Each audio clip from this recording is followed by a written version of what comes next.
주 예수 그리스도로부터 은혜와 평강이 함께 하시기를 축복합니다. 오늘은 빌립보서 2장 12절부터 18절에 있는 말씀을 봉독해 드리겠습니다. 그러므로 나의 사랑하는 자들아, 너희가 나 있을 때뿐 아니라 더욱 지금 나 없을 때에도 항상 복종하여 두렵고 떨림으로 너희의 구원을 이루라. 너희 안에서 행하시는 이는 하나님이시니 자기의 기쁘신 뜻을 위하여 너희로 소원을 두고 행하시나니 모든 일을 원망과 시비가 없이 하라. 이는 너희가 흠이 없고 순전하여 어그러지고 거스리는 세대 가운데서 하나님의 흠없는 자녀로 세상에서 그들 가운데 빛들로 나타내며 생명의 말씀을 밝혀 나의 다름질도 헛되지 아니하고 수고도 헛되지 아니하므로 그리스도의 날에 나로 자랑할 것이 있게 하려 함이라. 만일 너희의 믿음의 재물과 봉사 위에 내가 나를 관제로 드릴지라도 나는 기뻐하고 너희 무리와 함께 기뻐하리니 이와 같이 너희도 기뻐하고 나와 함께 기뻐하라. 이 말씀을 가지고 나와 함께 기뻐하자라고 하는 주제로 말씀드리려고 하는 것입니다. 여기 18절에도 그렇게 되어 있습니다. 이와 같이 너희도 기뻐하고 나와 함께 기뻐하라. 어느 나라 왕이 외출을 하다가 지나가는 노인을 보게 됩니다. 올해 몇 살입니까? 하고 물었더니 그 노인이 정중하게 대답하기를 저는 4살밖에 안 되었습니다. 왕은 생각하기를 나이를 들었는데 거짓말을 쉽게 하는구만. 내가 보자 하니 80세는 되었을 것인데 어떻게 4살이라고 말합니까? 노인은 신중한 마음으로 대답을 했습니다. 폐하, 딱 알아맞추셨습니다. 80이 맞습니다. 그러나 76년이라고 하는 세월은 낭비만 하고 살았습니다. 하루도 편안한 날이 없었고 번민과 고통 중에 살았습니다. 좋은 일 한 것은 기억나는 것이 하나도 없습니다. 그런 세월을 살면서 될 듯 안 될 듯 하면서 긴 세월을 살았습니다. 그런데 어느 날 깨달은 바가 있어서 이제는 나를 위한 생은 접고 다소라도 남을 돕고 다른 사람을 기쁘게 하고 다른 사람을 섬기며 남은 생을 살 것이라고 결심했습니다. 다시 출발한 지가 4년이 되었습니다. 그렇게 사니까 내 마음이 밝아지고 새로운 생을 사는 것으로 느껴졌습니다. 왜 나는 그 많은 세월을 잘못 살았을까 하면서 이제는 확실하게 말할 수 있는 것은 제 나이 4살이 맞습니다. 사람답게 산 것은 4년 뿐이라고 하는 것이 되기 때문입니다. 유명한 세계적인 심리학자 빅터 프랑클이라고 하는 분이 현대인을 가지고 뉴제닉 노이로제에 걸린 사람들이라고 말합니다. 이 뉴라고 하는 말은 헬라어로 마음의 정신이란 뜻입니다. 노이로제에 문제가 있다는 거예요. 마음이 병든 상태라는 거예요. 현대인은 노이로제도 병든 상태라는 거예요. 슬픔도 정상이 아닙니다. 기쁨도 정상이 아닙니다. 정상이 아닌 노이로제 환자가 사는 시대가 지금이라고 하는 것입니다. 그러면 그 대책은 무엇입니까? 첫째는 하루하루를 잃어버린 어제로 생각하고 최선을 다하려는 것입니다. 오늘을 오늘이라 생각하지 말고 잃어버린 어제라고 생각하려는 거예요. 잠깐 잘못하면 잃어버린 어제가 될 것입니다. 그래서 잃어버린 어제가 오늘 내게 있다고 생각하는 것입니다. 그러므로 오늘이 소중하다는 거예요. 잃어버렸던 물건을 찾으면 얼마나 기쁘고 소중합니까? 잃어버렸던 보화를 찾는 마음으로 하루하루를 살자고 하는 것입니다. 두 번째는 그는 말하기를 아무리 어렵고 절박한 것 같은 순간이지만 자기 문제에 집중하지 말고 남에게 관심을 좀 두자라고 하는 것입니다. 그리고 다른 사람의 마음에 마음을 두자는 거예요. 우스운 이야기가 하나 있습니다. 어느 목사님이 시골 어느 교회에 부임을 했습니다. 저녁 예배 때에 목사님과 사모님 둘이 서서 교인들에게 부임 인사를 합니다. 교인이라고 시골이니까 한 80명 정도입니다. 이제 목회를 막 시작하려고 합니다.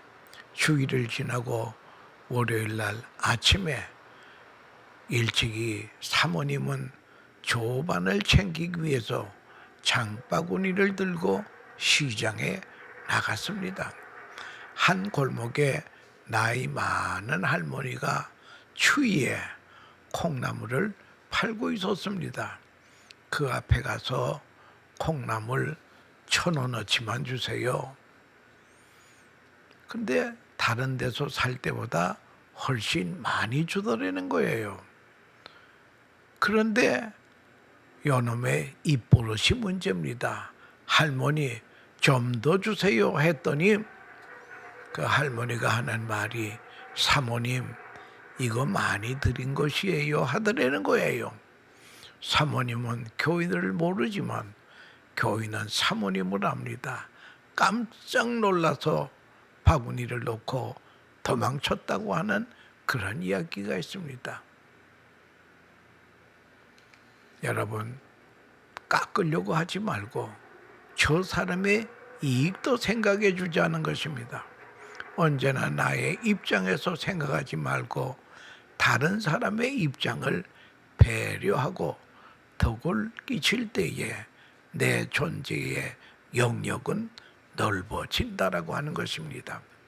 나의 삶의 의미가 그만큼 풍성해지는 것입니다. 굉장한 일 한다고 떠들지 말고 하루하루를 소중히 살아야 한다는 것입니다.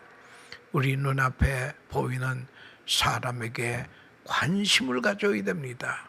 주위에 얼마나 고생하십니까? 하면서 남을 조금이라도 생각해 줘야 됩니다. 그러면 나의 삶이 풍성해진다라고 하는 것입니다. 나만 생각하지 말고 남을 생각해 보는 이런 마음을 가질 때에 나를 풍성하게 만들어 준다라고 하는 그런 것입니다. 학생이 무거운 가방을 메고 등교를 하기 위해서 엘리베이터를 탔습니다. 거기에 어느 목사님이 같이 탔어요. 학생 공부하느라 수고가 많네. 아이고 그 책가방이 왜 이렇게 무거워? 한국에서는 아이들이 새벽까지 등교해가지고 저녁 늦게 오기 때문에 도시락을 2개, 3개 싸가지고 가는 거예요. 그걸 목사님이 알고 학생 수고가 많군. 얼마나 수고가 많아. 우리 잘할 때는 그렇게 공부 안 했는데 하고 위로해 주었더니 그 학생이 모자를 벗고 감사합니다 하고 나가더라는 거예요. 여러분 우리나라 전철을 타보면요, 노인석이 따로 있습니다. 미국에는 노인석이 없는 것 같아요. 그런데 우리 한국은 전철을 타면 노약자, 임신부 앉는 자리가 따로 있더라고요. 노인들은 앉고 젊은이들은 섭니다. 그런데 일본에는 정반대입니다. 전철을 타면 노인들이 일어서고 젊은이들은 앉은다는 거예요. 젊은이들은 하루 종일 수고해야 하고 그래야 먹고 살기 때문에 하고 그러기 때문에 얼마나 수고해서 앉으라고 하는 것입니다. 솔직히 말해서 자네들 덕분에 내가 먹고 살지 않는가? 여러분 이렇게 남을 조금 더 생각해 보자면 나만 생각하는 것이 불행의 원인이래요. 고통과 질병의 원인이라고 하는 것입니다. 그러나 생각해 보면 그것이 있어서 오늘의 내가 있는 것이 아닌가. 여러분 지난날에 가난 때문에 내가 부지런해졌습니다. 지난날에 질병 때문에 내가 진실해졌습니다. 지난날의 실패 때문에 내가 겸손해졌습니다. 어려운 일이 있을 때마다 이제는 진실할 때가 되었구나 생각해 보아야 좀 더 겸손해야 되겠다. 긍정적으로 적극적으로 이해하게 되면 고통으로부터 스스로 탈출할 수 있다라고 하는 것입니다. 이것이 현대 인간이 살아가는 지혜라고 심리학자 빅터 프랭클린은 말하고 있습니다. 본문에 행복이라는 말이 나옵니다. 나는 기뻐한다. 기뻐한다는 게 행복이지요. 그런 말이 자주 나옵니다. 기쁨이란 생리학적인 기쁨이 있고 철학적인 기쁨이 있고 신학적인 기쁨이 있습니다. 여러분 생리학적인 행복, biological happy는 먹고 싶을 때 먹고 자고 싶을 때 자고 본능의 욕구가 충족될 때 오는 기쁨을 말합니다. 잠깐 지나가는 것입니다. 철학적인 기쁨이라고 하는 것은 깨달음이 올시다. 이치를 깨달을 때 기쁨이 옵니다. 신학적인 기쁨은 이것도 하나님의 은혜요, 저것도 하나님의 은혜요, 이것도 하나님의 사랑이요, 저것도 하나님의 섭리요, 하나님의 능력이요, 하나님의 은총을 깨달아 감격하는 기쁨이라고 하는 것입니다. 이런 걸 신학적인 기쁨이라고 하는 것입니다. 먼저는 얻는 행복이 있습니다. 작은 것이다. 다음에는 성취적 기쁨이 있고 다음에는 되어져 간다. 내가 사람이 되어져 간다. 인격이 되어져 간다. 성도가 되어져 간다. 이런 소위 비코밍의 기쁨이 있다고 하는 것입니다. 한 단 더 높은 것은 기빙 해피가 있습니다. 주는 기쁨이 있습니다. 받는 기쁨보다는 주는 기쁨이 있습니다. 사랑하는 자에게 줍니다. 할머니들이 돈을 한 푼 한 푼 주머니에 넣었다가 손자들에게 줍니다. 주는 기쁨이 좋다는 거예요. 사실 이것은 높은 행복이 올시다. 내가 먹는 것보다 사랑하는 자가 먹는 것을 보면서 기뻐합니다. 기빙, 주는 기쁨이 대단한 행복이라고 하는 것입니다. 이걸 터득하지 못하고 일생을 마치는 사람이 많다라고 하는 것입니다. 다음에는 메이킹것이다. 사람을 만드는 일입니다. 창조적인 기쁨입니다. 예술적인 기쁨입니다. 인격도 되고 세상도 되어지는 것입니다. 이것을 보면서 행복하는 것입니다. 바울의 행복의 비밀은 무엇이겠습니다. 그는 행복의 비밀을 말할 뿐더러 행복의 극치를 말합니다. 행복의 극치가 무엇입니까? 바울은 지금 빌립보서를 쓸 때에 로마 감옥에 있습니다. 로마 감옥에서 언제 죽을지 모르는 시간을 살아가고 있지만 그는 기뻐합니다. 그는 환경에 매이지 않습니다. 육체에 매이지도 않습니다. 감옥에서 나올 꿈을 가지고 기뻐하는 것도 아닙니다. 완전히 초연합니다. 그리고 나와 함께 기뻐하자. 그 말의 깊은 뜻은 내가 먼저 기쁘다는 것이요. 내가 기쁘고야 남을 기쁘게 할 수 있는 것입니다. 내가 웃고야 남을 웃길 수 있다는 거예요. 내가 행복하여야 남을 행복하게 할 수 있다라고 하는 것입니다.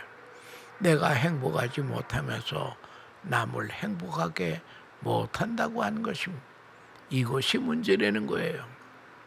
어머니들이 내가 너희를 위해서 어떻게 고생하며 키웠는지 아냐? 별일 너희들을 위해서 고생을 많이 했단다. 그러니까 아이들은 누가 고생하랍니까?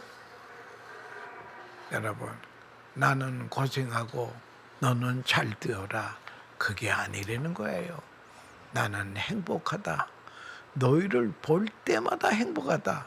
라고 하면요, 아이들 교육은 저절로 되는 것입니다. 결혼하는 신혼 부부들에게도 이런 권고를 합니다. 이제는 사랑한다는 말은 이제는 그만하고 이제는 그저 시간이 날 때마다 나는 당신 때문에 행복하다. I am so happy because of you. 내가 눈을 뜰 때 너를 보니 행복하고 저녁에 네가 나를 기다려주니 행복하고 너와 같이 밥을 먹으니 행복하다. 나는 행복하다. 이 말이 잘 해야 됩니다. 이 말하는 가정은요, 가정이 화목 안 할 수가 없다는 거예요. 너희들 때문에 나는 행복하다고 하면 아이들은 저절로 자라게 된다는 거예요. 그런데 어떤 어머니는 너 때문에 난 못 살아. 여러분, 너는 왜 태어나서 나를 이렇게 괴롭게 하느냐? 이러면 아이들은요, 저절로 망가지는 것입니다. 여러분, 행복이란 기쁨이 옳시다. 사랑은 더 이상 눈물의 씨앗이 아니라는 거예요. 사랑은 행복이 옳시다. 바울은 너희들 때문에 내가 기쁘다. 너희를 위해서라면 죽어도 좋다. 바울은 세상에서 제일 행복한 남자였습니다. 17절에 전제와 같이, 옛날 성경에는 관제라고 되어 있는데 이 제사 중에 피를 쏟아붓는 제사를 관제 또는 전제라고 합니다. 내가 제물이 되어서 피를 쏟아부어도 나는 기쁘다. 얼마나 중요한 말입니까? 심리학적으로 사람은 죽는다는 본능이 있어서 그런지 죽는다는 말을 잘합니다. 속상해서 죽겠다. 우스워서 죽겠다. 재미있어 죽겠다.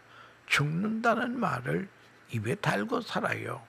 중요한 것은 내가 너를 위해서라면 관저로 들을지라도 기뻐하리라. 너를 위해서라면 내가 죽어도 기쁘다고 하는 것입니다. 사람은 행복할 수 있는 길이 세 가지라고 하는 것입니다. 첫째는 사랑의 대상이 있어야 됩니다. 두 번째는 사랑의 희생이 있어야 행복가 되는 거예요. 세 번째는 희생을 기뻐하는 것입니다. 이것이 합치면 행복이 된다라고 하는 것입니다. 사도 바울은 17절에 말합니다. 관저로 들을지라도 나는 행복하다. 그 다음 말이 함께 기뻐하자. 내 기쁨에 너희가 동참하자는 거예요. 나는 고생할 터인데 너희는 기뻐하라가 아닙니다. 내가 기뻐하는 거로 너는 나와 함께 기뻐하자. 바울은 빌립보 교회를 생각할 때마다 감사합니다. 감옥 안에 있는 사람이 감옥 밖에 있는 사람 보고 함께 기뻐하자고 말합니다. 이렇게 행복해하고 있습니다. 여기에 중요한 문제가 하나 더 있습니다. 그것은 종말론적인 보상이 올시다. 16절 하반절에 본 그리스도의 날에 내가 자랑할 곳이 있게 하려 함이니라. 여러분, 인생이 헛되지 아니하고 세상이 허무하지 아니하고, 여러분, 세상에 허무한 게 많더라고요. 공부해서 박사학위를 땄지만은 교통사고로 식물인간이 됐어요. 식물인간에게 박사학위가 그 무슨 소용 있겠습니까? 재벌이 무슨 소용 있겠습니까? 아무것도 아닙니다. 인간을 괴롭히는 것 가운데 하나가 후회라고 하는 것입니다. 바울은 내가 수고한 것 너희 때문에 헛되지 아니하고 그리스도의 날에 자랑할 것이 있다고 기뻐합니다. 여러분, 최후의 심판날, 나 때문에 예수 믿는 사람이 많이 생겼다고 하면 그게 바로 우리의 자랑거리라고 하는 것입니다. 나 때문에 행복하게 사는 사람이 있다면 그게 우리의 상급이라고 하는 것입니다. 주님 앞에 가서 자랑할 것이 있어야 됩니다. 요한계시록을 이렇게 쭉 읽어보면요, 한마디로 요한계시록은 순교자 예창론이 올시다. 순교한 사람이 얼마나 행복한가, 그걸 말해주고 있다는 거예요. 계시록을 읽고 또 읽으면 이런 생각을 합니다. 천당 가더라도 순교 못한 사람은 고개를 들 수가 없겠구나 하고 생각이 듭니다. 주님을 위해 고생한 사람들은 칭찬받고 훈장받는 날이 올 것입니다. 예수 믿고 그럭저럭 산 사람들은 아마 고개를 들 수가 없지 않겠는가 생각해 봅니다. 사랑의 클라이막스가 순교라고 하는 것입니다. 이들은 하나님 나라에서 영광을 누릴 사람이라고 하는 것입니다. 세상에서도 주님을 위해서 고생 많이 한 사람은 자랑할 것이 있지만 부잣집 아들로 태어나서 편안하게 살았습니다. 이것은 아무 의미가 없습니다. 보고거리가 없습니다. 우리는 그리스도의 날에 자랑할 것이 있대요. 보고할 것이 있습니다. 하나님 나에게 이만큼 시간을 주셨는데 제가 이만큼 일하다가 왔습니다. 보고거리가 있어야 된다는 거예요. 이것이 중요한 거로, 그런 거로 나는 기쁘다. 나와 함께 기뻐하자. 요한복음 16장에는 평안을 너에게 주노라. 세상이 주는 것하고는 다르다. 십자가를 앞에 놓고 예수님은 기뻐하신다는 거예요. 이 기쁨을 너에게 주노라. 이 평안을 너에게 주노라. 세상이 각박한 것 같습니다. 기쁨이라는 것이 성공과 부유함에 있는 것이 아닙니다. 기쁨은 심한 고생 후에 확실한 기쁨이 있다는 거예요. 그래서 17절에 내가 기뻐하니 너희는 나와 함께 기뻐하자. 여러분, 우리는 행복 속에 살면서도 행복이 무엇인지 몰라서 행복하지 못할 때가 있습니다. 부은에 넘치는 복을 받고 살면서도 감사도 행복도 없는 이러한 죄인들이라는 거예요. 소위 배은망덕하는 사람이라는 거예요. 이제 우리는 다시 한번 생각하십니다. 주님 앞에 우리가 이기심을 버리고 그리스도의 날에 높이 자랑할 것이 있는 사람이 되어야 한다라고 하는 것입니다. 우리 인자가 온 것은 섬김을 받으려 함이 아니라 도리어 섬기려 하고 자기의 목숨을 많은 사람의 대속물로 주려 함이니라. 여기에 예수님의 기쁨이 있습니다. 우리도 이 길을 갈 때에 기쁨의 사람, 행복의 사람이 된다라고 하는 것을 우리 마음 가운데 꼭 명심해서 항상 기뻐하라, 쉬지 말고 기도하라, 범사에 감사하라. 이것이 그리스도 예수 안에서 너희를 향하신 하나님의 뜻이니라 성경은 말씀하고 있습니다. 이 뜻을 우리가 실천하면서 사는 복된 하나님의 백성들 다 되시기를 축원합니다. 아멘.